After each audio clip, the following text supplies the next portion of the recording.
And welcome, everyone. I am Amos Joseph, joined by my co-host, Brook Potter, and this is the 10K Rum podcast. How's it going today, Brook? Dun dun dun! It's going great, man. I'm loving the new name. We might have some confused people who've been listening for us for the last year, Amos. We've always been known as the Shitlord Preachers. What is going on with the new name? So basically, for the people who are joining us today, the Shitlord Preachers name is being retired. Probably not forever in terms of the show name. It's not going to be that, but there are other things that we will still talk about it from time to time. But the 10K Rum, basically, what it's supposed to mean is me being in the land of 10,000 lakes. 10,000. Where is the land of 10,000 lakes? Minnesota. Oh, up north in the cold. How's Santa? And Brook, of course, being his favorite drink is rum, and it's a very common thing up in the Caribbean. So we just threw them together, 10K Rum. So that is a new name, just because of it's tough to, with any algorithm anywhere, any social media, the word shitlord doesn't do so well when it's in any titles or anything. That's but racist. You never know. Maybe we should put on shirts or something. So merch coming soon, guys. Merch coming soon.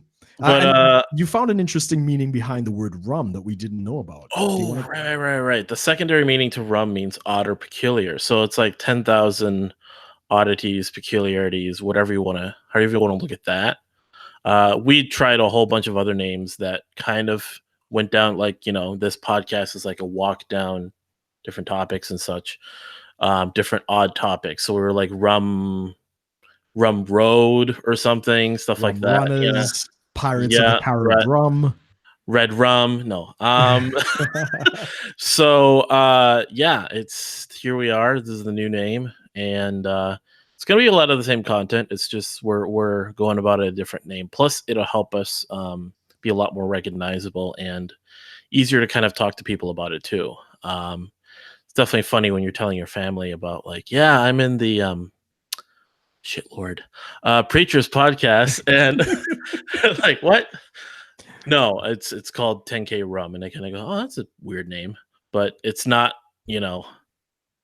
improper to talk about.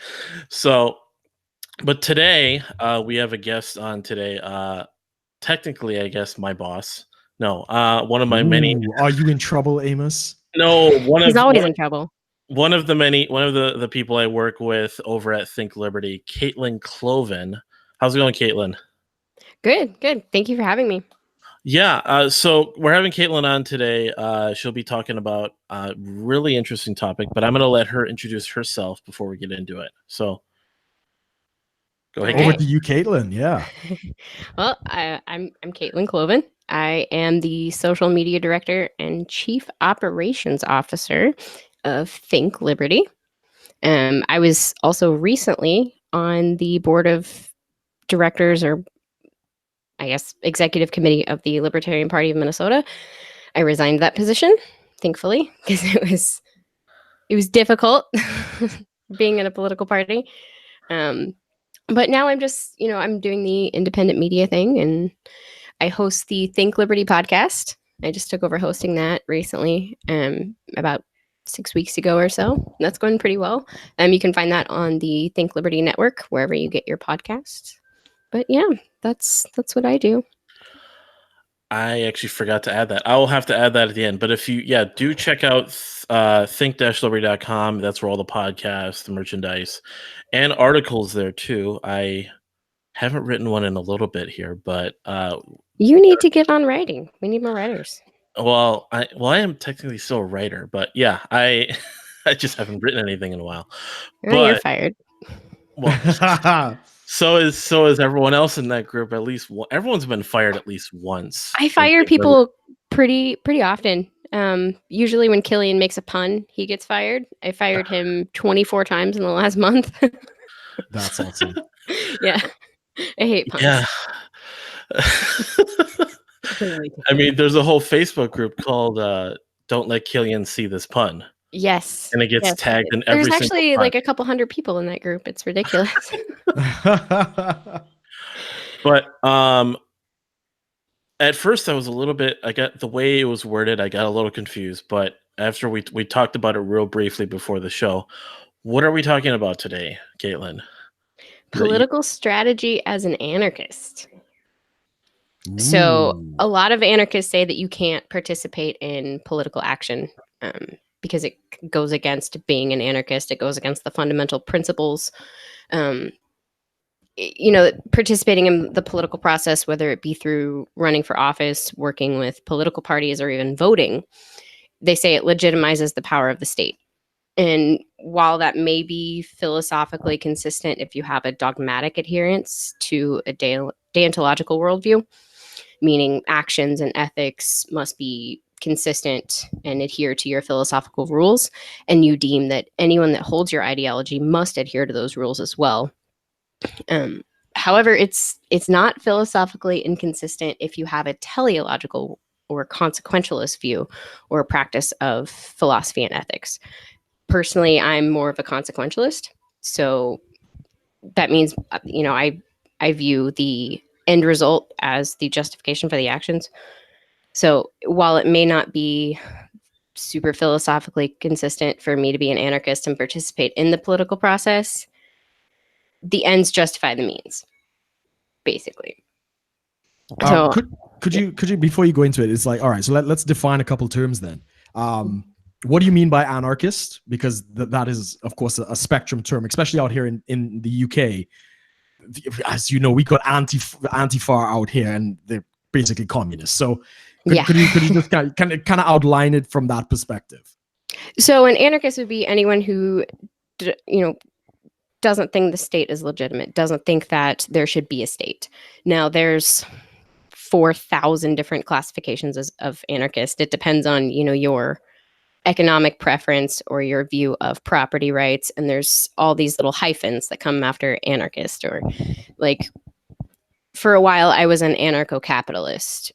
There's anarcho-mutualist, anarcho-communist, anarcho-syndicalist, anarcho-individualist, anarcho-feminist. There's a billion different ones. But a lot of it is based on, the normative ethical standards that you would prefer in your anarchist community. A lot of people who take the deontological approach with their ethics, they believe that their system of anarchy is the only one that's legitimate, and anyone who has a different system is illegitimate. So they would be not anarchist or whatever. I have the opposite approach. So I do believe that all systems of anarchy are legitimate, whether I agree with their ethics or their economic systems or not.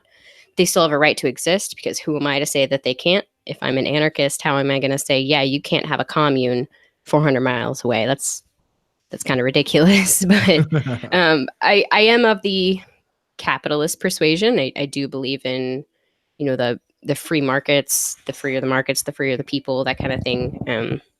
So philosophically, I'm still an anarcho-capitalist, but I call myself a panarchist because I do believe in equality of all anarchy. We're all on the same side of things. We all hate the government. It's good to work together. Sounds good. Good. And just you personally, I mean, you were born and raised in the United States. Just how did you come to this philosophy? Oh, boy. Obviously, you didn't start there, right? It's been a journey. When I was 20, I was 20. I watched Ron Paul on YouTube. I discovered Ron Paul. I was told to watch him, and I did, and I found myself agreeing with a lot of his positions, especially on foreign policy. That was one that really stuck with me, was the foreign policy. I've always been anti-war. Bush years, right? This was Obama years. During Obama. Okay. Yeah, sure. But I, it was fresh off of Bush years, and that's when I started taking an interest in politics, is during the Bush years, because a lot of pop culture was going against Bush, and I found that really interesting. You had the punk scene, like music, the punk scene was very, very anti-Bush and anti-government, and that I was kind of in that punk phase at that time. So, then I watched, Ron Paul a few years later, and that's when the freedom philosophy, I guess, like really struck me. And from then, I kind of identified as a libertarian, but I didn't know that there was a libertarian party. Right. Like that's kind of my failing, not even realizing that it was a party. I just thought it was a philosophy and you had to vote with Republicans, even though Republicans didn't hold those values. But then Gary Johnson came along, and I don't really like Gary Johnson. I don't agree with a lot of his stances, but he did kind of open up the philosophy for me. Like, that's when I realized that there was a libertarian party, and it just Right. blew my mind apart. And he simplified a lot of the principles and made it easy to understand for people who were just getting into the party and into the politics side of libertarian ideology. So that's when I got involved in the party, and I got involved in the national party first, and then eventually my state party. And then I found some friends in Gary Johnson's Dink Meme Stash, and then we started Dinkertarians, and then that eventually split off into Think Liberty, and that's where I'm at now. And just kind of briefly, in your punk stage, were you more Republican? Were you more Democratic? You know, where were you and your I transition was from? a hipster Democrat for a Hipster long time. Democrat. Yeah. You wouldn't look good I with a was man really into bun the in a art beard. scene. Like, I was kind of the artsy fartsy girl who, you know, I was very, very Democrat, and social issues were really important to me. And that's where I split off with the Republicans. And even in high school, you know, we had to like take this quiz one time in a government class, and it was, you know, where do you fall ideologically? And I fell right in the middle, because it wasn't the 4-quadrant spectrum, it was just the line, because I had socially left views and economically right views. And my teacher even told me, he's like, this doesn't make any sense. You're not left or right. You're probably just dumb. I was like, oh, okay, cool, great, thanks. Wow. But so I guess I've always been ideologically libertarian, but I didn't know what it was. So Neither did your teacher, apparently. apparently not. I should show him some of my podcasts now and be like, I wasn't dumb. Fantastic. Yeah, it's interesting you're bringing up like having strategy as anarchists. I mean, it seems like the big thing is there's a lot of anarchists on Twitter and on Facebook that are talking about all these issues, and there's like this activism they're displaying, but they're like, but I'm not going to vote. And Right. I don't want to, like, you don't want to jump into that argument of like, if you don't vote, you don't have a say. Like, you can't complain if you're not voting. It kind of applies almost. Like, they're sitting there all day. I mean, I'm not saying like they can't complain. You can have an opinion regardless, but it's almost like, what are you really doing to form? Outside of local issues and even some state issues, I mean, I don't think voting really counts towards too much. With the money spent in, you know, lobbying and super PACs, we're not going to have a third party candidate win any kind of major election. Like, it's just not going to happen. You know, lobbyists have like a 400% return on investment when they're, you know, putting money into campaigns. Like, third parties aren't going to win. But when it comes to the anarchist perspective of voting, a lot of people say voting is violence. And I wholeheartedly disagree with that. And I even think they kind of defeat their own point, because they say that voting doesn't matter. You know, your vote doesn't count. It's all rigged. But then in the same sentence, they say voting is violence. How can it be violence if it doesn't have an effect? So I disagree with the voting is violence. And even if it was, I think it's voting in self-defense on some issues. Like, especially, you know, local issues, whether it be a new tax levy or, you know, voting in some new kind of statutes that will affect people, especially on the local level, you know, your city, your county stuff. I do think that you should vote on that stuff, because votes absolutely matter. You know, our city council, you know, there was 6 seats available, and the difference between the 6th and the 7th seat was 12 votes. So your vote absolutely matters in local stuff. And I think there's no harm in voting for, you know, or against, you know, new tax increases or new laws or statutes or city codes or stuff like that. Right. I mean, on the issue of the two-party system in the United States, how much of that do you attribute to the voting system? The first part, you all use first past the post. Yeah, so I mean that tends towards a two-party system. People vote strategically. Have you looked at other voting systems? Are you involved in any way at looking at that?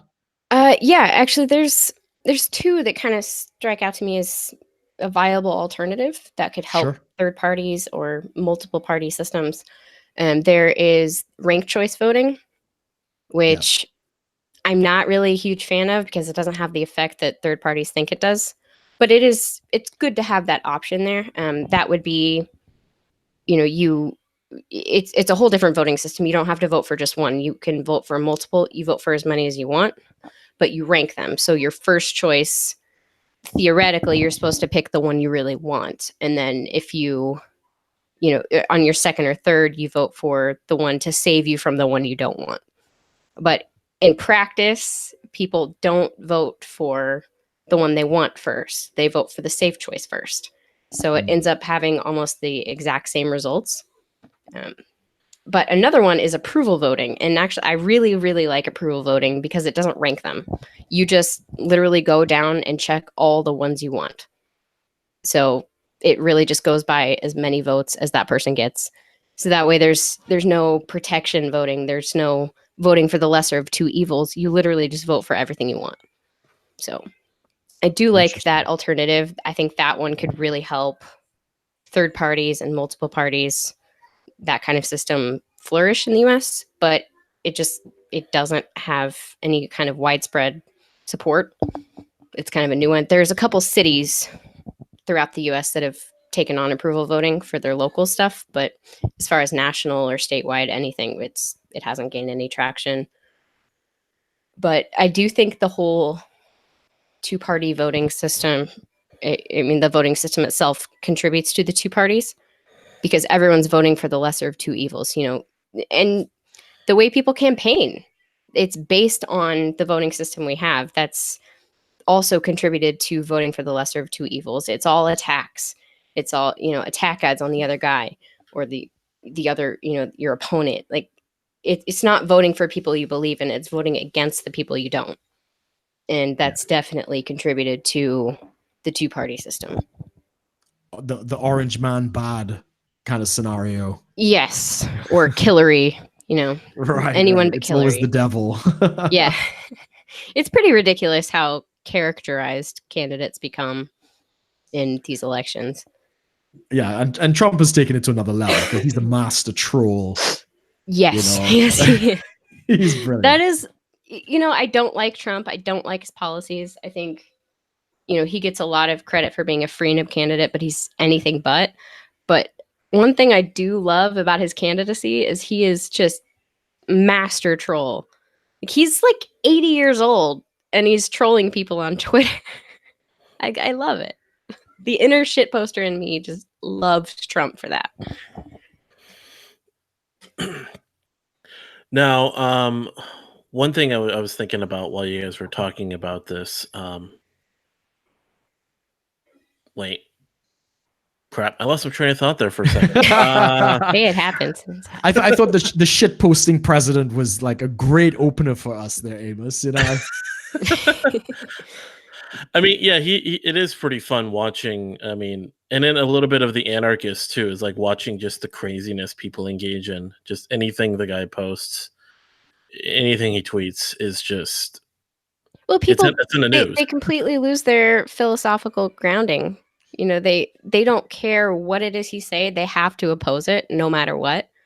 Trump could tomorrow tweet something about how all gay people should have all equality, just equality across the board. And Democrats would still find a way to bash that, to find the negative in that. Like, he could come out and say, we're ending all the war. And libertarians would come out of the woodwork and say how he's wrong. I mean, you just have to oppose him on principle. All other principles be damned. It's really disheartening to see. Well, I mean, if you're gonna say all gay people are like equal now and all rights are granted or something, it's gonna be like, well, being an ally is problematic because it's what white people have done for the whole time or whatever. Like that's right. Now being pro LGBT is racist or something. I don't know. I mean, this is why they're focusing in on the trans thing, right? Because there's nothing left to really fight for, right? Yeah, I mean, there's still, certain issues, especially when it comes to gay rights. There's issues with the adoption market. Sure. There's still stuff that needs to be talked about, but a lot of it's cultural. There's not as much legal equality left to fight for, and that's another thing in the feminist movement. And that's why you see so much backlash with feminists, is because they're trying to fight for political equality when politically we're pretty equal. I mean, there's still outlying cases of, sexism in the legal system. There's isolated cases of that, and we should absolutely fight for equality there. But most of the changes that feminists should be fighting for are cultural, and we're not waging a cultural war, we're waging a political one. And that's when you get the reactionary bullshit. That's when you get people turning against the feminist movement and people taking it way, way too far. Agreed. And you see that in almost all ideologies, because everything's political now. So the leap that they make is that we need to be fighting for political change, when there is a difference between political and cultural, and that's a line that needs to stay. Like, we shouldn't be blending political and cultural all the time. Yeah, I would completely agree with that. What are some things that you've noticed that you think like anarchists should be more involved in? What are some major changes they could do today to be involved politically to enact changes that lead towards, well, the utopia that they all want? I mean, there's tons of things you can do if you are fairly intelligent and are comfortable with getting involved in the political process. Ballot referendums are huge right now. That's something that, if it's legal in your state, there's some states where you can't do ballot referendums, and that would be, you get your signatures and you can get a topic or an issue on the ballot to vote on. Denver just did this with mushrooms. They just legalized mushrooms, and a lot of, before the mushroom thing, there was a lot of localities and cities and states doing ballot referendums for legal marijuana, and that's a huge step towards, if not getting closer to utopia, making the world freer, or making your state freer. You're not locking people up as much. Like, that's a win. If we can't have anarchy right now, I'd rather have a lot less people in prison, or a lot less people getting fined and jailed for stupid things that shouldn't be laws. So ballot referendums are a really good one. People can get involved in. You can find these, activist groups all over the place for almost any issue. And it's pretty easy to form, a group of people who have a shared interest in something and get that stuff going through. Something that I've been focusing on is legislation. So repealing legislation. It's quite the legal process to go into a state or a county or a city and repeal code. So Utah, I think it was Utah. Yeah, it was definitely Utah. They just went through and repealed all of their code. Like, they just wiped the slate clean of all of their legislative code statewide. And then they went through and they kept the ones that they felt was needed, because it's so bogged down with hundreds of years of legal code that there's nothing you can do in this country that isn't taxed, regulated, or illegal. Like, Or there's nothing. subsidized. Or subsidized. Yeah, that's another one. That's a huge issue, is subsidies, especially in the farming industry. But that's things that we can do as anarchists. That's, I see, is still philosophically consistent, because we're still dismantling state power. We're delegitimizing state power in these different areas that we focus on. So like I said, I'm getting involved in the deregulation process. I'm going to try and start a nonprofit here within the year. to go through and form like these committees that work in each state and repeal legislation that still has an economic impact. So we're going to be working across the aisle. We're going to be working with Republicans, Democrats, whatever party you can think of. It doesn't matter. Like, I don't care your political ideology. If you want to get a law or a bill repealed, let's do it. Like, let's take away state power in any capacity we can. So that's things that anarchists can get involved in. Another is protest, raising awareness to certain issues. You never know when you're going to pull somebody into the ideology. Everyone's an individual. That's kind of the bedrock of the ideology, is individuality. But like, you never know like what's important to somebody. If they see a protest on a certain issue, that might be the one thing that gets them fired up and to listen to you. So raising awareness to issues is super important. The Occupy Wall Street movement was huge because it opened people's eyes. It got people involved in, looking at these bad financial practices on Wall Street, people who otherwise wouldn't give a shit. They wouldn't care. They wouldn't know about it. And it got, a whole generation of people fired up and involved in politics. So protesting is another thing that you can do that's super important. It has a huge effect, and you're not involved in the political process per se. So that's another thing. Education. Education's another big one. Writing articles, starting podcasts, talking to people, just anything you can do, really. Yeah, that is awesome stuff in terms of, like when I was growing up, I wasn't political at all, right? In my country, the politics originally, this is Trinidad and Tobago, where I'm from originally, it's tribal, it's ethnic. So half the population is African, the other half is kind of East Indian, and they both have their respective. I'm sure that leads to wonderful political discourse. You could only imagine it. Yes. And it's because they have oil and natural gas. They've never had any real issues per se, kind of thing. So it's very team. So, but the ideas of freedom and liberty are very absent. So coming across to the UK, we're starting to see the rise of these exact things about, the petitioning, the protesting, and all these things. And the Brits they're so laid back. It's all the stiff upper lip, cup of tea, don't be rude, that whole thing. So they're not very active. They're not revolutionary like the Americans and the French and these other guys who love their revolutions. But we're starting to see that. We saw it with Brexit, the chaos that's going on now where the prime minister's had to step down. Yeah.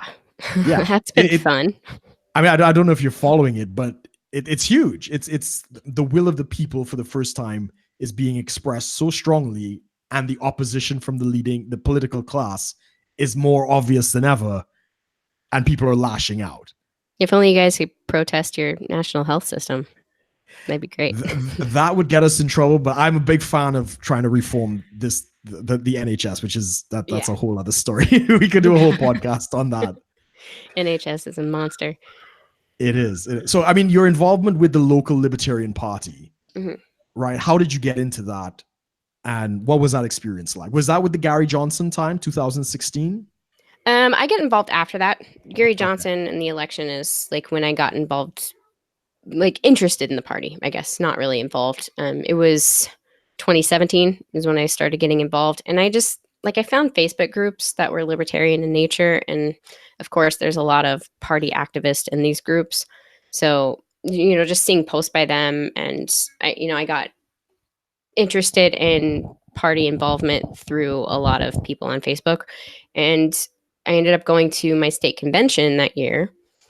And that was like the first time I met anybody in our state that was a libertarian, and they wanted me to get involved with their Facebook because they knew I had been doing social media stuff. I was kind of a noob at that point, and I really wasn't very good at social media consulting and stuff like that. But at the time, it was better than they had. So they wanted me to help with their social media. And, in the 2 years since, I've gotten a lot better at it. But yeah, so they wanted me to help with their social media stuff. And I was like, yeah, that's cool. I'll help with your social media and your marketing and, get you to a better place than you are now. So that's when I got I guess, involved with that. And then they wanted me to help organize our congressional district into, county parties or, affiliates, stuff like that. I laid a lot of groundwork there, and I continued to help with their marketing and stuff. And the next year, I ended up running for the executive board. So I was on the at-large committee, which basically I just had a vote. I didn't have any direct responsibilities for that, but I did continue to help organize our congressional district. I helped the state party with a lot of infrastructure stuff. And that's kind of where my skill set is with infrastructure and planning and, doing directives, stuff like that.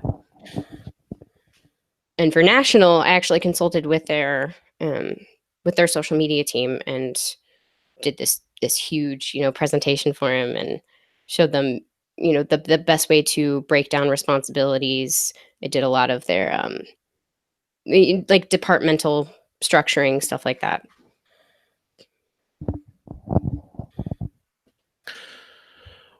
Well, yeah, and I know you definitely talked a lot about that and how, let's just say, difficult it was at certain times. It is difficult. It's difficult working in a third party because, I mean, let's face it, we don't have the same, pull, and we don't have the same resources as the two main parties. So it's difficult. You don't have a lot to work with. The volunteer mentality is something that's been one of the biggest obstacles. Is, you're volunteering your time, so how dare you criticize the actions of a volunteer? That's something that I've never really understood. It's like, just because you're volunteering to do something doesn't mean you're good at it. I've had to say that quite a few times, and people get really offended at that.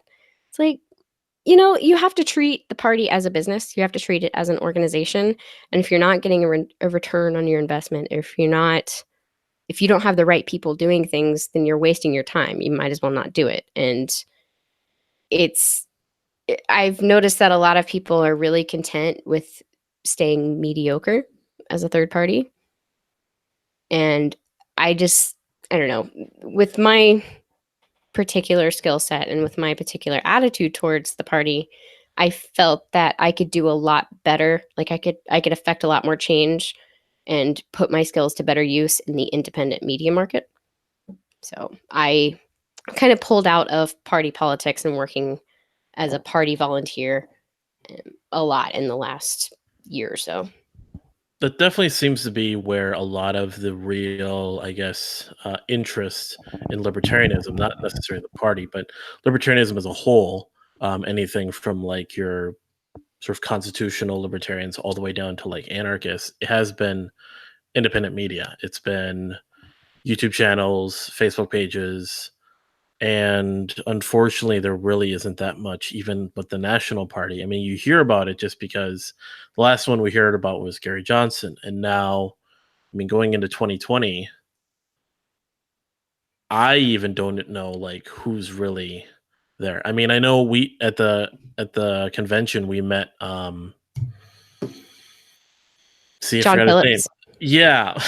Yeah, The John vice Phillips is running for vice chair or vice president. Vice chair. Yeah, with, vice president. And what's her name? Kim Ruff? yeah, Kim Ruff is running for president. As far as people running for president under the LP banner, I'm probably going to get a lot of shit for it, but there really isn't anyone promising. I mean, Kim Ruff and John Phillips are great. Like, I think they're great people. They're great candidates, but they don't have the name recognition. They don't have any kind of, holding office experience under their belt, not even city council or mayor or anything of note. They are philosophically, sound. Like I don't have any issues with their platform, but I don't see them making any headway into the general election at all. There's also Dan Behrman, the taxation is theft guy. He wears a big hat. He's an anarchist. I don't really have anything else to say about the guy. And there's Vermin Supreme, who wears a boot on his head. I was about to ask about Vernon. Yeah, and if Vermin's you met him, a great guy. I love Vermin Supreme. Like I've chilled with him quite a bit. Going to events all over the country, and he's super cool. And he's he's not just a gimmick. Like, he's not just a guy who wears a boot on his head and acts silly. Like, he's fucking smart. Like, he's really smart. And you get into the philosophical weeds with him, like, he's pretty consistent, and he holds a lot of really good positions and stuff. And yeah, I like the guy a lot. I mean, honestly, I don't think he's going to beat Trump or whoever the Democrats put up, but he would be interesting for sure. Probably wouldn't solve the ballot access thing for us, but you know. And I don't think there are enough ponies for his pony campaign. Yeah, and the mandatory teeth brushing thing, yeah, it's kind of a joke, but Damn statist. it's the Libertarian Party. No. So.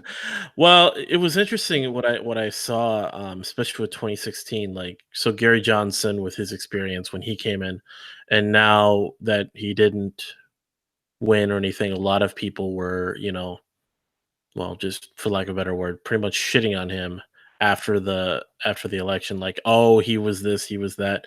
And one thing I thought was interesting, so like no one really like. A lot of the libertarians, I mean, even not even anarchists, but libertarians were kind of like really hounding on like trying to pick him apart and how he wasn't, libertarian enough. Like, he's not really libertarian. Like, there's He him. held some centrist views, and Right. I mean, he wasn't the best at communicating the principles in a very principled manner.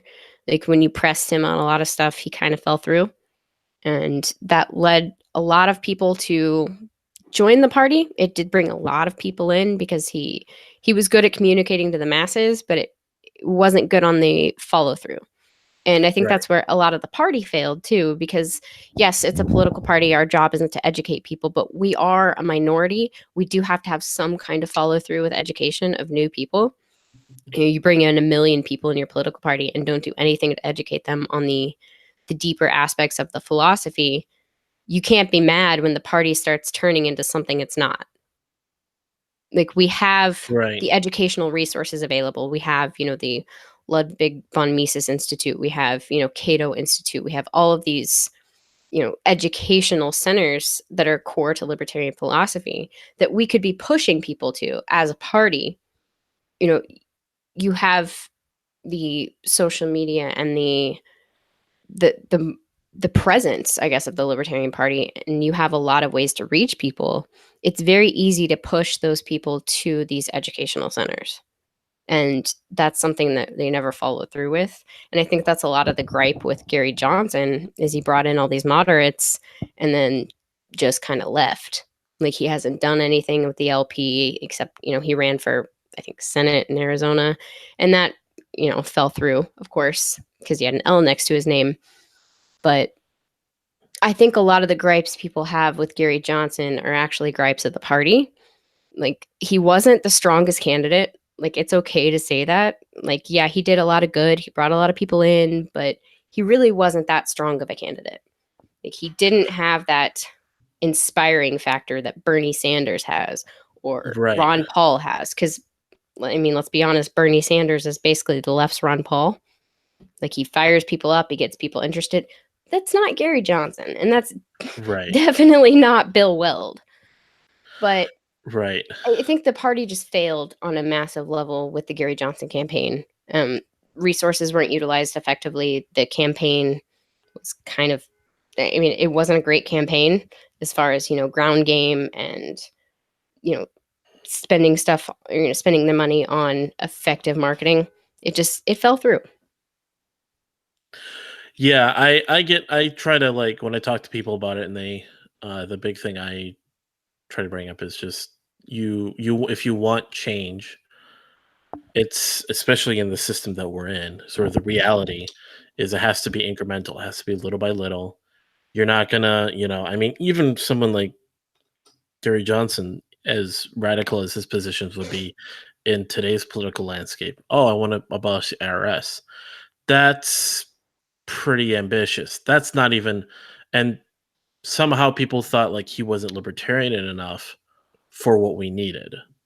Like, if you want to get a libertarian candidate in, you're not going to get a guy that's going to say, as of tomorrow, the government doesn't exist. Like Adam Kokesh, who thinks he's going to abolish the federal government with an executive order. And it's like someone like Adam Kokesh, in terms of roles that to play in like making change, he's better as an activist. Yeah. Putting up videos, questioning day-to-day life stuff that we sort of just don't really look at, that's totally necessary. But to like, you're not gonna dismantle this beast of the government in one term. Like, it has to be like someone like Adam Kokesh would be viable as a candidate in 100 years if we had incremental libertarian like candidates in federal level positions throughout that time. Like, that's just how it is. It has to be a slow change, a slow dismantling. Like, so as bad as it sounds, Gary Johnson was the most electable candidate that the party came up with for 2016. Yeah. But he wasn't the most libertarian candidate that they could have come up with. So it's like this. Well, it's kind of this fallacy that a lot of libertarians hold, is that we're going to get a libertarian president, and within 4 years we're going to have, libertopia. Like, that's ridiculous. Like, it's so, I mean, forgive me, but it's retarded. Like, to think that you're going to have a libertarian president and you're just going to abolish the IRS and you're going to get rid of borders and everyone's going to be free and happy and nothing bad's ever going to happen and abolish the welfare state. That's ridiculous. That's going to lead to a lot of backlash and reactionary policy as soon as that person gets out of office. And we're going to land right back where we are right now, because bad things are going to happen. You can't abolish the welfare state in one fell swoop and expect nobody to die and nobody to get pissed off that people are dying and people are suffering and nothing's being done about it. And you can't think that they're not going to get in office right after you and put everything back in place with probably more. And that's the problem I have with some anarchists, is they want to push the Rothbard button. Oh yeah, I'm totally against the Rothbard button. And it's like, I get what you're trying to say, but as people who are supposed to be so anti-war and for preserving people, preserving life to some extent, you're gonna kill a lot of people if you do something like that. Yeah. I mean, let's just touch on that, because a lot of the arguments against anarchy is, it's chaos and faction wars. And how can you say that you want to push the Rothbard button and anarchy won't be chaos and faction wars? That's exactly what it's going to be. Like, you're basically making the other side's argument against it by doing that. It's so ridiculous.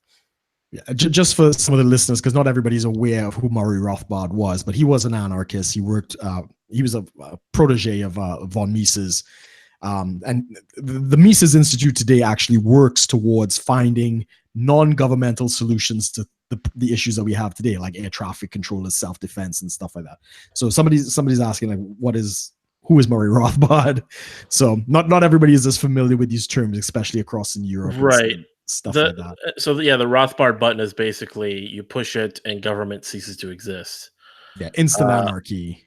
Basically. And if we had a majority of libertarians in the country, if libertarianism and anarchism was a majority ideology, my views on the Rothbard button might change. But we are such a small minority in this country that pushing that Rothbard button would just lead to chaos. It would be horrific, because you have a bunch of quote unquote statists running around expecting the government to do everything, and then it's just gone. Like, people are going to lose their minds. I mean, the real solutions, if anyone wants to do anything like within our generation, is probably like, well, have you heard of the Lieberland, Caitlin? Yes, it's wonderful. That's like one of the only real like ways I guess you could go about it, because yes, it would still be, because they still have a constitution, they still have laws, but it's like minarchy, yeah, it is like, it's definitely not a anarchist utopia, but it's libertarian-ish. Yeah, so that's something I know. Brook, who's involved with the UK Libertarian Party, you got to meet the guys that part of that, right, Brook? Yeah. The president of Liberland actually came to our convention last year, and Wow. with an actual passport. And he's like, yeah, I came into the country with this passport. So it does exist. There's a political tension because it's next to Serbia, I think Serbia and another Serbia and country, Croatia. Croatia, right? And the Serbs aren't too thrilled about this freedom-loving, gun-toting country that's going to be right next to them. Yeah. So you can't. Croatia's a bit more welcoming, aren't they?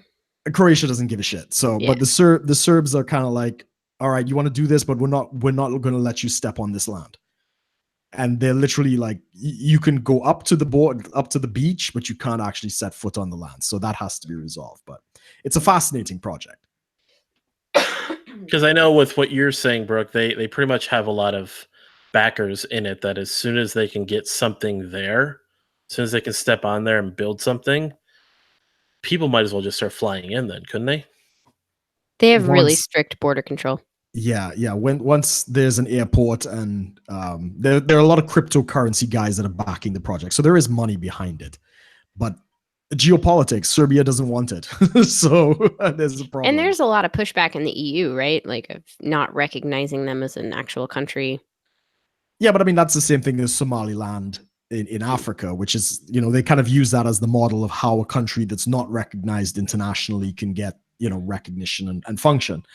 But you're right. There is a lot of pushback. It's going to be the biggest tax haven ever. So, yeah, a lot of pushback. Definitely.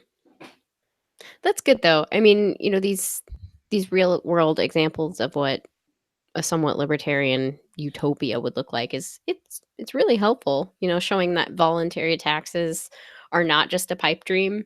Like I think that's super cool. So in terms of the US system now, is there something you think could be demolished today? The drug war. Amen. I think that's something that can, you can take that Rothbard button super anarchist approach to the drug war. There's, I view a lot of politics and issue-based politics as kind of a game of chess. Like you can't just take one thing out, or I guess more of a game of Jenga. Like if you guys ever played Jenga, Yes. you build the tower, you got to take something out and make it not fall. But that's kind of how I view, national politics. You can't just go out whatever you want and expect no repercussions. So I think the drug war is a good starting place. That's something you can take away. You get millions of people either out of jail or out of prison, expunge their records, make it easier for them to get jobs. That has a huge economic impact that helps people, gets people out of poverty. A lot of these single parent homes get their parents back. Like that's an issue. You solve so many things by ending the drug war. And yes, you will have a small spike in drug use. Just like you saw with Portugal when they decriminalized all drugs. There was a small spike in drug use, but then it went down. Like drug use does go down when you legalize it.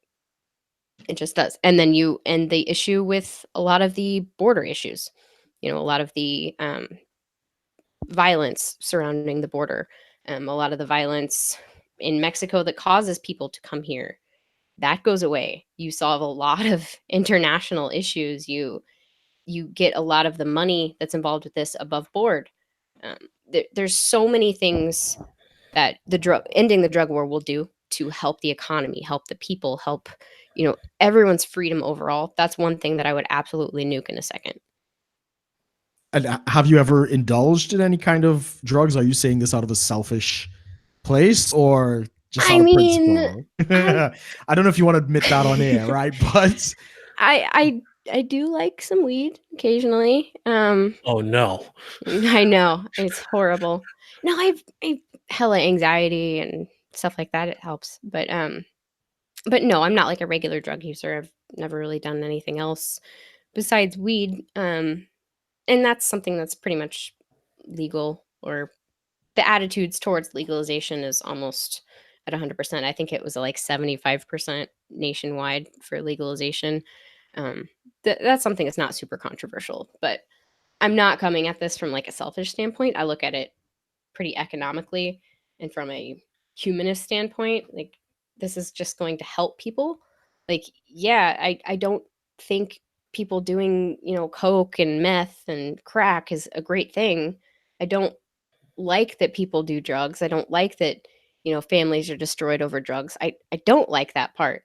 But making it legal doesn't help that. It's still happening, but you're creating an era of, black markets and, you know, dangerous activity around it. You add to the danger element. You add to the negative impacts of drugs by making it illegal. So it's definitely not from a selfish aspect. I look at it economically for the most part, and just see the damage it does to the economy, first of all, and to just people in general. Imagine if they did a spin-off series of Breaking Bad after the drug war's over. It would just be a guy like working at a store. It's just him it's just him as a science teacher just in class, and he just one day goes, "Could probably make more money doing meth," and just switches over. And then it's just him in the store. Nothing different. But I mean, to think of all the money that's available in drugs, I think in Canada, because they've recently legalized marijuana in Canada, and with there's some major regulation, though. Yes, as they did in Seattle and elsewhere, they're learning the taxes. Making it too expensive just keeps the black market alive. Yeah. But I think in Canada, it's either processed or the state is involved in somewhere in either the retail or something like that, and they're losing money. Yeah, you have to be a government agency to lose money on pot. To lose money on drugs, and only the government could do that. And I thought that was the funniest thing. Like, how bad do you have to be of a drug dealer to lose money? This is stuff like people who never had a job, like just some random neighborhood kid can make money doing this, but the government can't. Exactly. I mean, yeah. I mean, just to touch on that a little bit. I don't know if you've seen some of the research that's been going on with the psychedelics.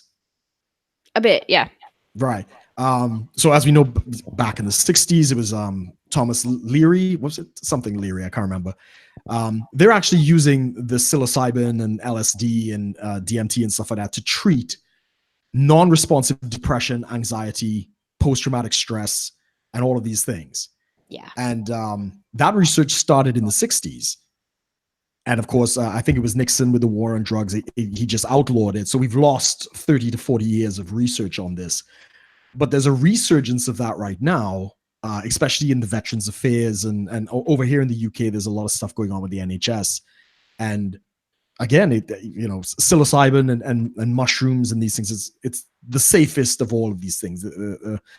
Compared to Tylenol, where we know there's a toxic level, we don't know what the toxic level is for hallucinogens and psychedelics and stuff. There's one experiment where they try to kill an elephant with LSD, and it took like a shit ton to do it, right?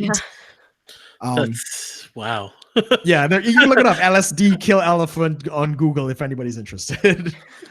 But we've lost so much medical research and benefits because of the war on drugs. And I'm glad to see the sentiment is changing, at this point, but so many people's lives have been lost from that. So I completely share your sentiment on getting rid of that. Yeah, absolutely. The mushrooms research is, it's kind of fascinating, knowing that was shut down for 40 years and now they're making all these breakthroughs showing that it's helping non-responsive depression. That's huge. Like, I think of how many lives that will save. How many suicides are due to non-responsive depression? Like, a lot of them. And if you can get people off of these prescription drugs that do have like huge margins of side effects and negative side effects, stuff like that, like, you're going to save a lot of people and save a lot of suffering. And the fact that research was shut down along with usage with the drug war, that's ridiculous. You should still be able to research the things in a controlled environment, even if it's illegal. Like, people were studying hemp when it was legal. Like, why shouldn't that have happened with other drugs? It's so silly to me. I mean, the government has done way worse experimental wise than drugs. I mean, yeah. Well, yeah, I've looked into like some of the weird experiments, and it's like people want to try to say like, yeah, as bad as it was, yeah, these advances came out of it, but it's like not to legitimize what government can do whatever it wants, but come on, guys, like some drugs, I mean, all it's going to really do is just okay, so you get people on these drugs and then you maybe have to like handle their rehab for a little bit because it's like a really addictive thing. But it's like it shouldn't be like they're saying like it's somehow so much worse to research drugs versus actually killing people to see how they react or something. It's like, come on. Yeah, I definitely don't trust the government to do quality research on drugs. But at least, give like private institutions or individuals like the power to at least try things. Yeah. Definitely. And especially if they're not harming people in the process. Like if it's, with a lot of government experiments, it's a lot of unknowing populations that get subjected to these experiments. At least with private companies, it's a lot of volunteers. They know what they're signing up for. Imagine if Harvard like put out an ad in a newspaper like seeking, young people for drug testing.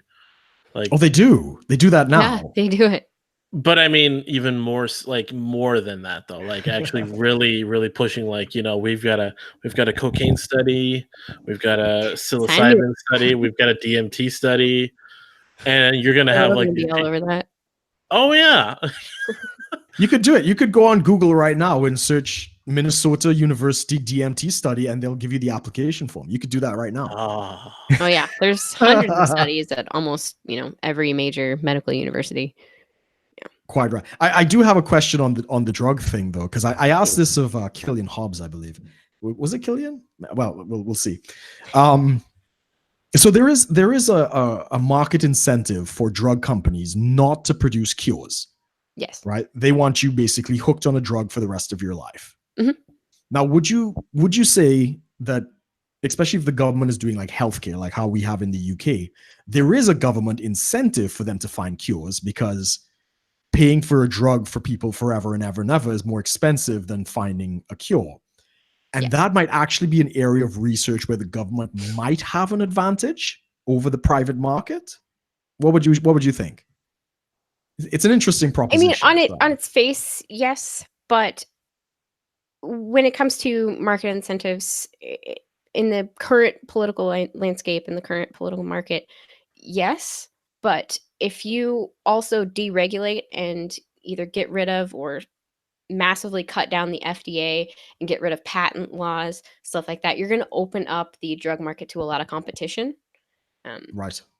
And that's going to, up everyone's game.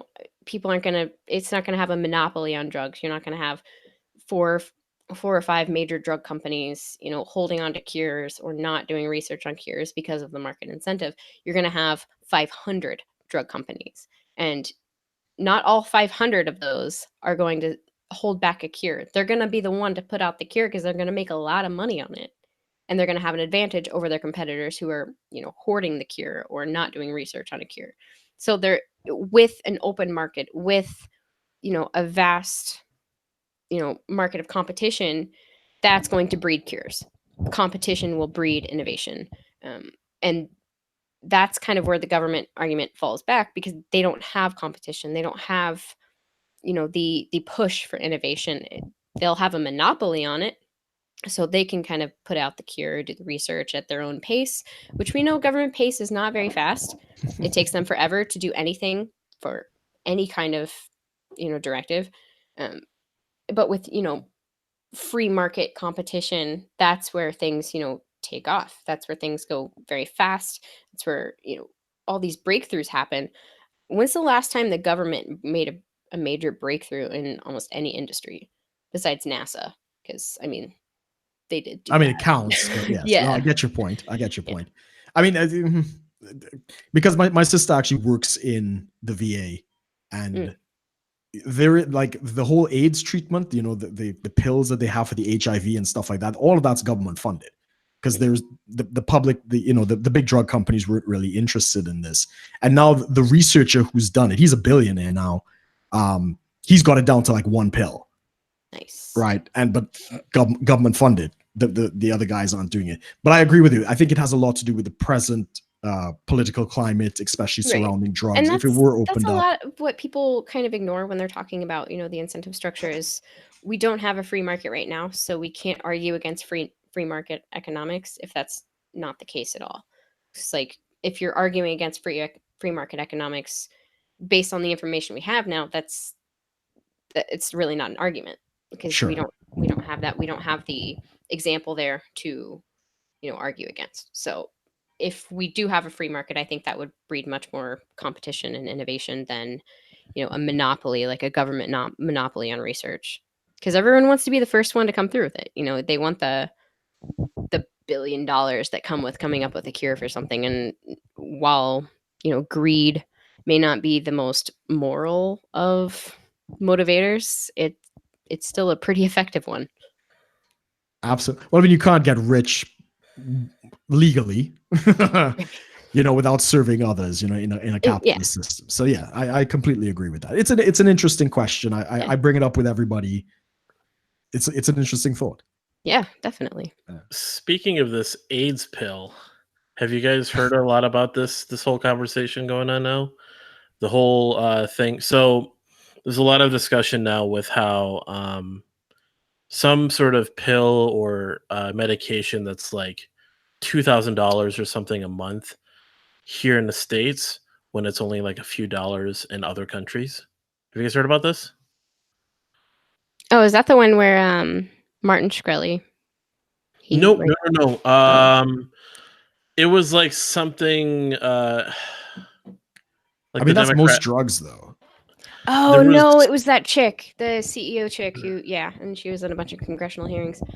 Yeah, it's something about patents or something in the US Yep. that makes it expensive here, whereas when it's sold in other countries, it's sold generically. So it Yes. can be cheaper, like significantly cheaper. It's patent laws. It's the rigorous research they have to go to release any kind of medication in the US. You have to go through tons more research and timetables and stuff to get something released than you do in other countries. And you can't take research from another country and bring it here and try to release something. You have to do it all in the US. There's these massive, regulations and restrictions on, creating a new drug. And then you have patent law, and that's something that's overlooked a lot when it comes to the EpiPens. The EpiPen was created in Canada, and then the guy who made it sold the patent to a US company.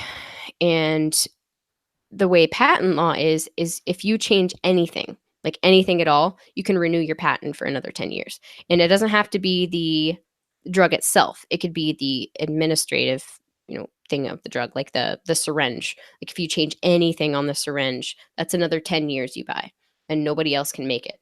And that's why the EpiPen is so expensive, is because I'm not going to, argue that companies aren't greedy and corporations aren't out there to squeeze every dollar out of you, and that there are these ethical, wonderful things that we can look to be super ethical. That's not the case.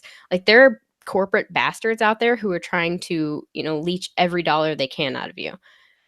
But with patent law, it isolates that, and they have a virtual monopoly on it. And if you get rid of the patent law, you're going to have, 500 new companies out there offering an EpiPen, and competition will drive the price down. But it's because you have an artificial monopoly created by patent law that these companies can screw people. And that's what that company did. The EpiPen, the company had the HIV drug that they jacked it up, Martin Shkreli. And Shkreli said something about, doing that to point out the fact that, the whole, legal system around pharmaceuticals is so fucked. And he wanted to kind of see how far it would go. And he definitely started that conversation. But that's what they do, is they screw people. They take advantage of these laws that the government just kind of lets them do. They write the regulation that regulates them. Like they write their own bills. Right. I mean, it's the same thing with even social media nowadays. A lot of these big companies, social media, I think Amazon was doing that. So Amazon did the whole where they pushed, they made all their like $15 is a minimum wage. $15 an hour is a minimum wage in Amazon right now. So they did that because, you know, Bernie Sanders calls them out. And then now they're like, oh, yeah, so we're also going to be pushing and lobbying for legislation to make $15 a federal minimum wage. And And what it's that like, does is shuts out their competition. yep. So Yep. it's all looking for their own, it's looking after their own interests. And so it's funny, like I'm seeing a lot of these, well, particularly a lot of on the left, Democrats and such, were really trying to like, oh, look, America is, you know, so fucked up, you know, our healthcare system and this and that, because you can buy this pill for like, you know, $20 a month or whatever in this country, but then you have to like spend like over $2,000 in this country. And it's like, has nothing to do with our, you know, our capitalism or our, it's just, Well, it it's the does. laws. It It does. It has does, everything but to do with cronyism, and what it's the system crony we have now capitalism. Yeah, isn't capitalism. Like we don't have capitalism. right. It's We don't not. have free market capitalism But what I'm anymore. saying is they're Yeah. attributing it to the word capitalism, and it's like Yeah. you don't know what that means. Like it's yeah, this corporatism is corporatism is always inevitable with capitalism. It's like, well, no. Maybe you have government in place. Yeah. And that's the thing. It's like, so what do you know, either you create a law to separate the two, which could create Separation more, of government and business. That's a good idea. Just like but separation of church and state. Yeah, like separation of church and state. state. but you know, how well is that working? Yeah, right. and then now, but then like, so what do you do? So you create a law to keep the system from being corrupt. It's not going to work so well. I mean, to be fair, every system of government, regardless, is going to have an element of corruption. Except, I think somebody actually did a study on this. Like the only form that they thought would have the least corruption was actually direct monarchy, because the king really needs his subjects to like make money, right? So he can't really fuck them over directly. And somebody should tell the British monarchy that, you know, a few hundred years ago. Yeah, well, I mean, that's a whole other story. Right.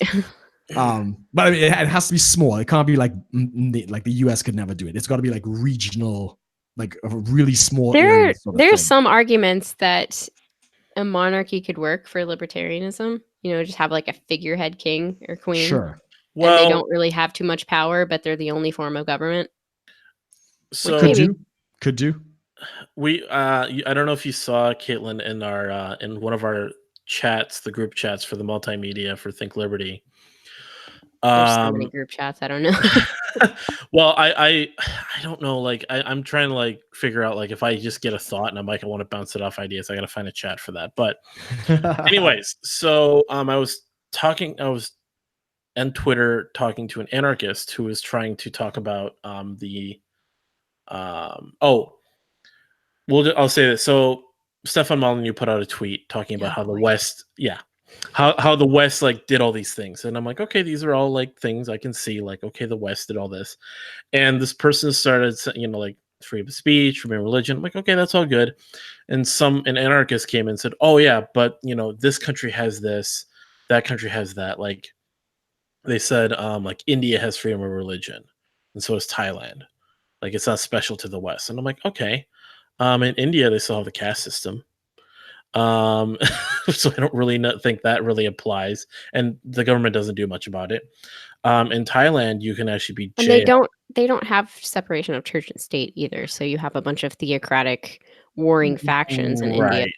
And then in Thailand, I know for sure, like disrespecting or speaking against the king gets you 30 years in prison. So trying to say like, oh, like the whole argument, like, oh, other countries have freedom. It's like, yeah, America's not perfect, but objectively speaking, it's pretty goddamn good, historically speaking. I agree. I do think America, you know, overall is better than the majority of historical countries. Like, definitely. Like, in terms of even like anarchist if I thought it was perfect. Like, oh yeah, but it is like, better, like historically. Yeah, I do agree with that. It is a really good deal that we can talk about this in this country and not really fear much. Like the police are going to break down my door because I publicly say, you know, I not yet anyway. Anarchist. Not yet. Yeah, I mean, yeah, it's just. But so I just said, you know, I think objectively, like, America is probably one of the best things we have right now. And then the person tried saying, well, what about Liechtenstein? I'm not familiar with Liechtenstein, so I don't know. So they said, so then they sent me this article from Mises about Liechtenstein. And I looked into it and I'm like, okay, so they have like, I mean, it's really good economically speaking. Mhm. Free markets, really, really low taxes. Like the average person at most is paying like 17% taxes in total. I like It it. was like 1 point something percent income tax. It's just super low. So I looked into it and I was like, man, there's got to be something in here that I could pick apart. And I looked on it and I was like, oh, they were the last country in Europe to grant women the right to vote, 1984, and it has only passed as a referendum with 51% for this. So it's not saying much. Wow. They have a constitutional monarchy. They have a prince who has the power to dissolve parliament at any moment. They're 85% European, so white, and they're also like, so they're mostly racially, culturally, and religiously homogenous. Yeah, that's the big thing. Their constitution states that Catholicism is the state religion, which is taught in all their schools.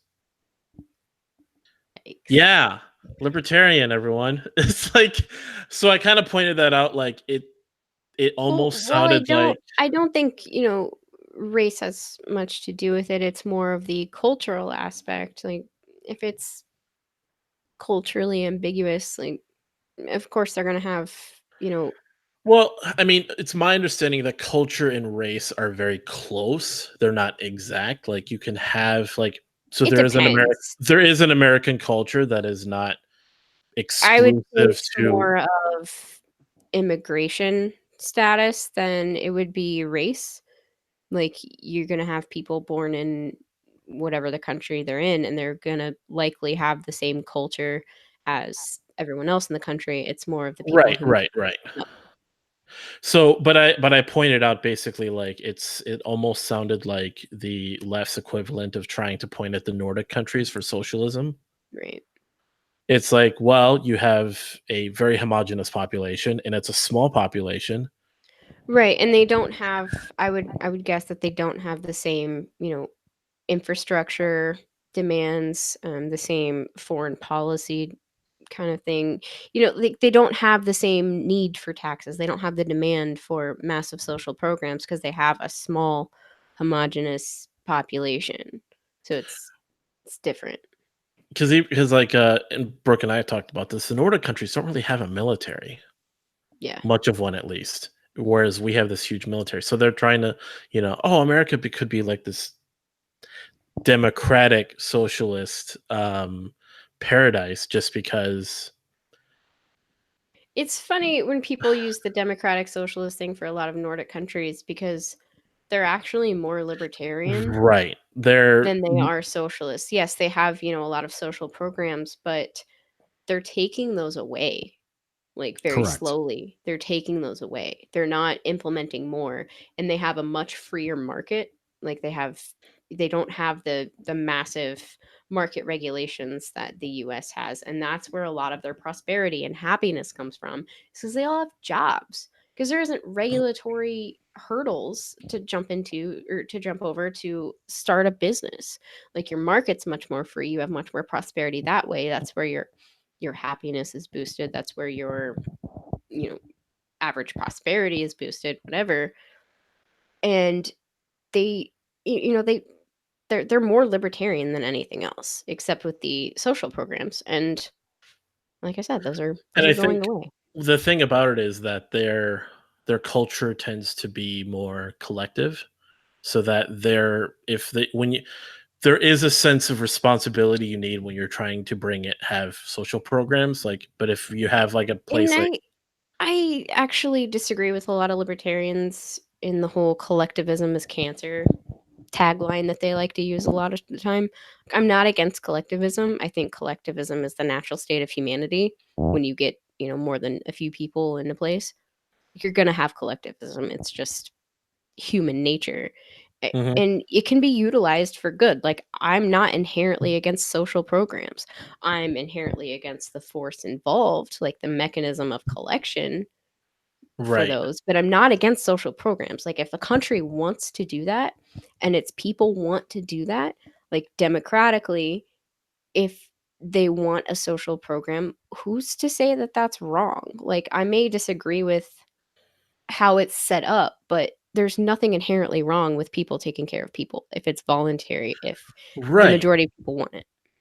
And that's the thing is some of these countries where they tend to be more industrious, like they're not whereas here in the States, we tend to have a wide spectrum of, let's just say, like, how we go about life. There's because of the welfare we have, there's a lot of people that probably don't really want to, seek a job because there are programs to take care of them. Whereas over there, they're like, when you're in a hard time, you use welfare, but you get out of it as soon as you can because there is a Well, there's the attitude behind that, but there's also the mechanism of welfare in the US that contributes to that.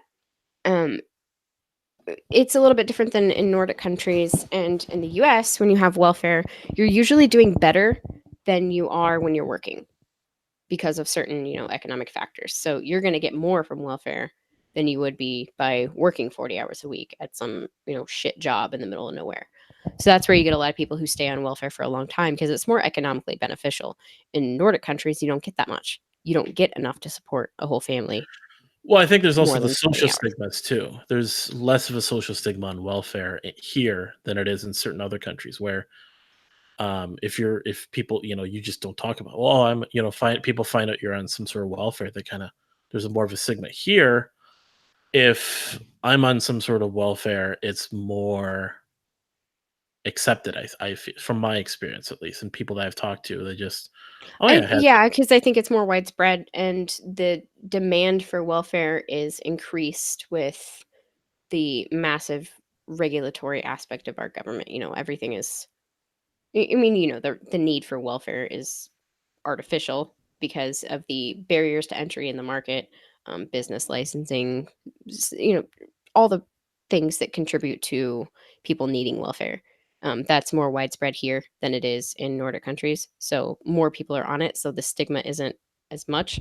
Um, but another thing with the US welfare system is it de incentivizes work because once you find a job, you lose it and you lose that, guaranteed income that the government gives you. So Almost the immediately, whole yes. the whole premise of welfare in the US is it's designed to keep you on it.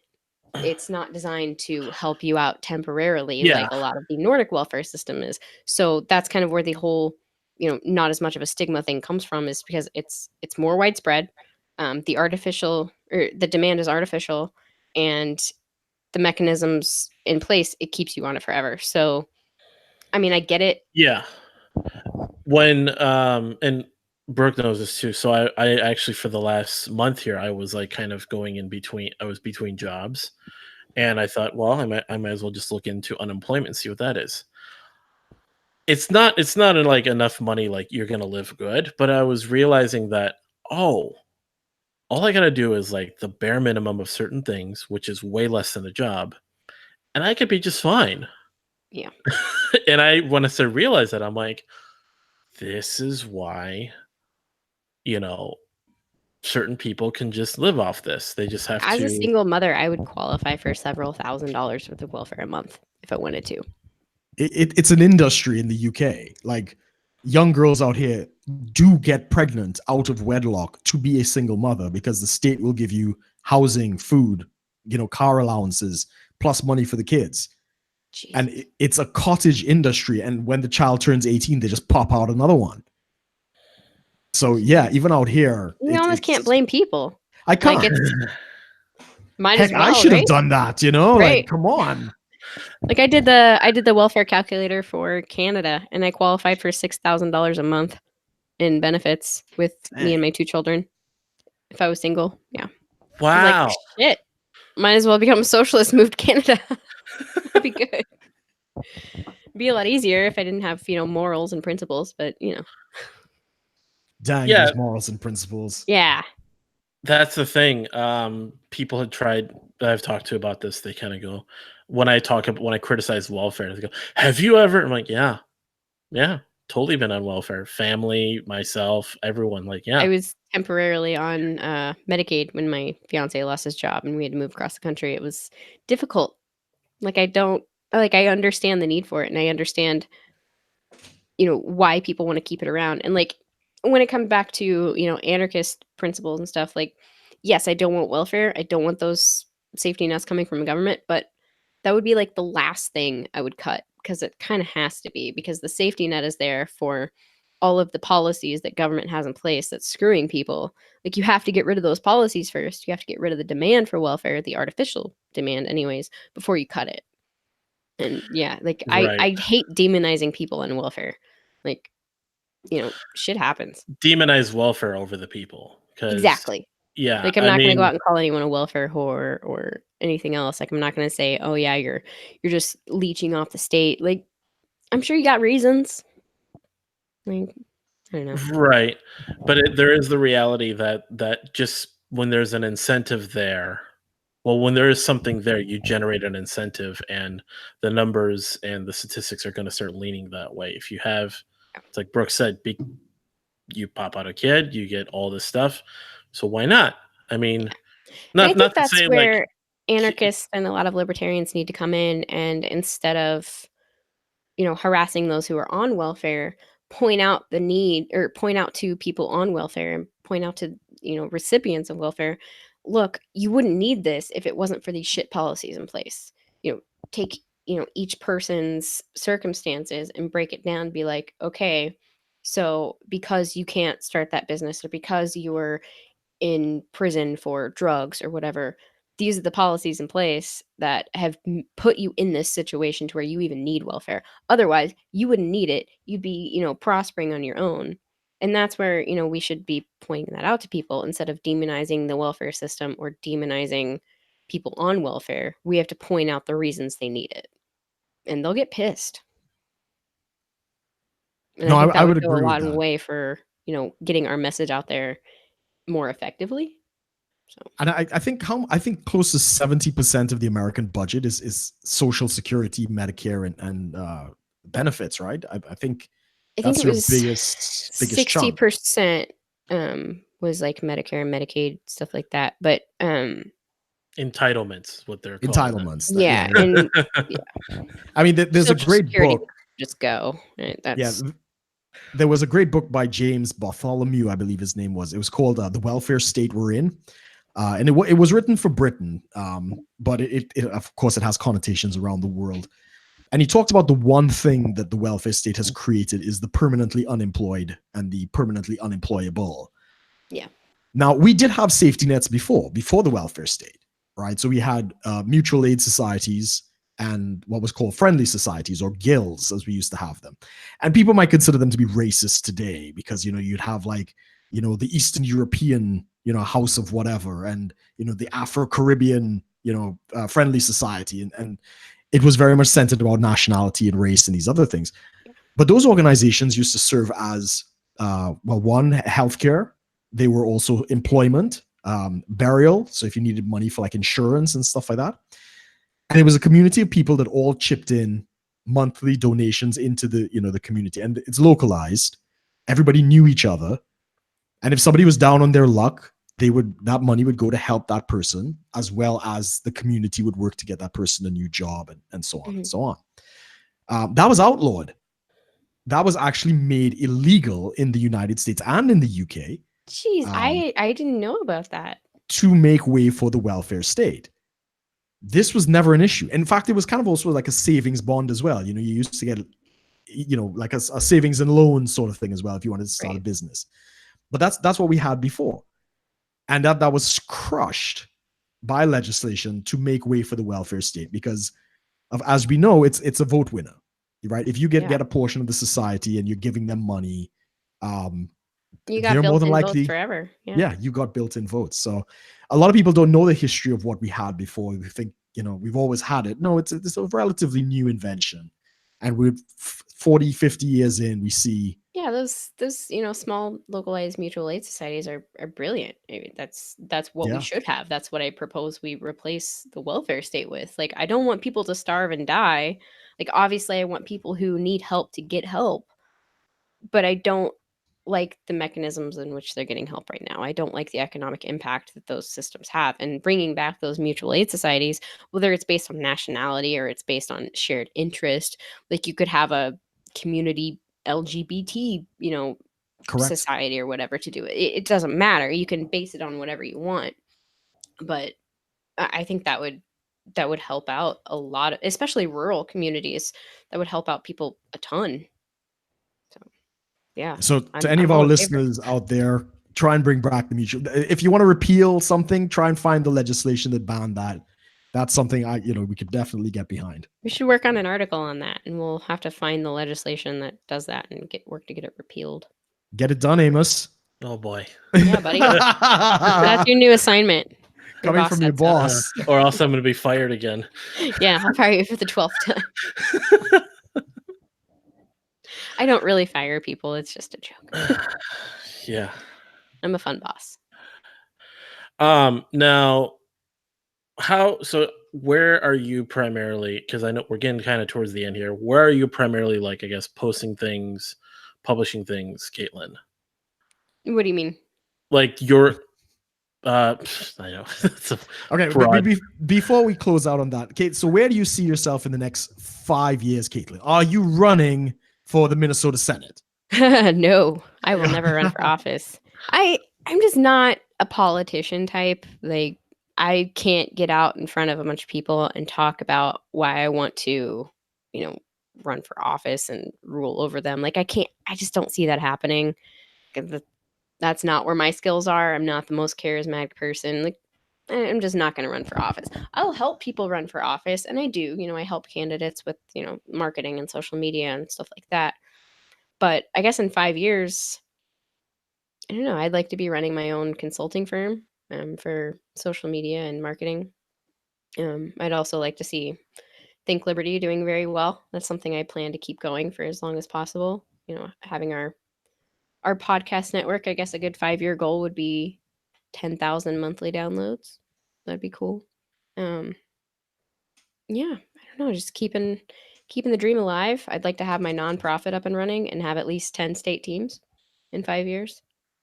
I know that's going to be a long-term project before I get the 50 state teams like I want, but I think 10 state teams in 5 years would be attainable. But yeah. I mean, Hawaii and Alaska, that's going to be tough. Alaska's not a priority. Alaska's actually pretty good. They're somewhat, decent on the libertarian scale. I mean, they have a surplus that they're paying their citizens, so yeah, and their tax burden is next to nothing. It's great.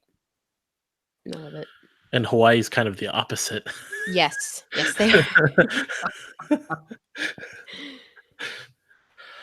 But no, I remember when we were setting this up and I was posting about the event. I know you have a Facebook page. I do. It's not very big. I haven't put the time in on growing it or anything. I've just post things occasionally, so I have something there whenever I do decide to start promoting it. But yeah, it's Caitlin Cloven Think Liberty. That's my activist page. You can go give that a like. Yep. And then are you active on Twitter at all? I know you do have a Twitter, but do you use I do have a Twitter. I'm not super active on it. Occasionally I get on there and make fun of Stefan Molyneux. Everybody needs a hobby. Yes. Or I'll promote a podcast or something occasionally. But on Twitter I'm anarcho mom. At anarcho_mom, I believe. Yeah, Is it? That's me. And then you don't write too many articles on Think Liberty though. You're mostly you're just the boss. I am the boss. No, I've tried to write a few articles and I can't get it right because when it comes to writing, I'm like a super perfectionist. So I haven't actually published any articles. I have about 10 halfway finished ones. in my You could Google just Drive. send it to Killian and tell him to edit it for you and threaten to fire him if he doesn't. Right. I think my threats of firing are pretty empty at this point. He doesn't listen anymore. But yeah, so thank you, Caitlin, for joining us today. Absolutely. Really a pleasure to be, finally we get to have you on the show, talk about started one way, but it was fun. We kind of went into different directions. But yes, everyone follow Caitlin on Twitter, on Facebook. Check out Think Liberty, think-liberty.com. Now, do you do anything with being libertarian much? I know we're all I'm more one group now, but being libertarian. I do a lot of their corporate stuff. So I'm like treasurer, help with background social media stuff. But definitely check out Being Libertarian. Being Libertarian and Think Liberty merged last year. So and Rational we're still Standard. technically separate entities. We do work together. So. What about Rational Standard? Do you do much with them? No, I don't. Okay. We do coordinated article shares, stuff like that, but I don't really work with them as much. Check out those, everyone. And anything you want to add quick, Caitlin? Anything I'm missing? No. If you do need social media consulting, hit me up. Yes. I know you're still working on like getting that up, like officially off the ground. It's been a struggle. We're trying to get a website up. Me and a friend of mine who does the web marketing portion. I do social media marketing. He does web marketing. We're going into business together for consulting. We'll have a website up soon. But in the meantime, if you need web or social media marketing, hit me up. I'll help you out. Are there any discounts for people who put you on their podcast? I work with everyone's budget, so I'm very flexible with budgets. Okay, good to know. Good to know. Yeah. All right. Well, anything you want to add quick, Brooke, before we head out? No, Caitlin, it's been an absolute pleasure. This is the first time we've had the chance to interact, and I say it was a great pleasure. You had a lot of insight. I'm very excited. I would love to hear more of the behind the scenes of the Libertarian conference that you went to, maybe another time. Yeah. Because I know it was just an absolute show out there. So thank you again for taking the time to join us today. Yeah, thank you for having me. Well, thank you everyone for joining us today. Do check us out next week at 11 o'clock. We don't know if we have a guest yet, but from now on, this will be the 10K Rum podcast. This is our 53rd episode of the podcast. We are just going to keep going with the numbers. We're not going to reset to episode 1. Check us out. Follow Brook_Potter on Twitter. Follow myself at Amos Joe. Subscribe to the channel. Check us out on iTunes, and we will see everyone next week. Don't forget to leave us a review on iTunes. Yes, definitely. So yeah, thank you for watching, everyone, and we will see you next week. Thanks for watching, guys.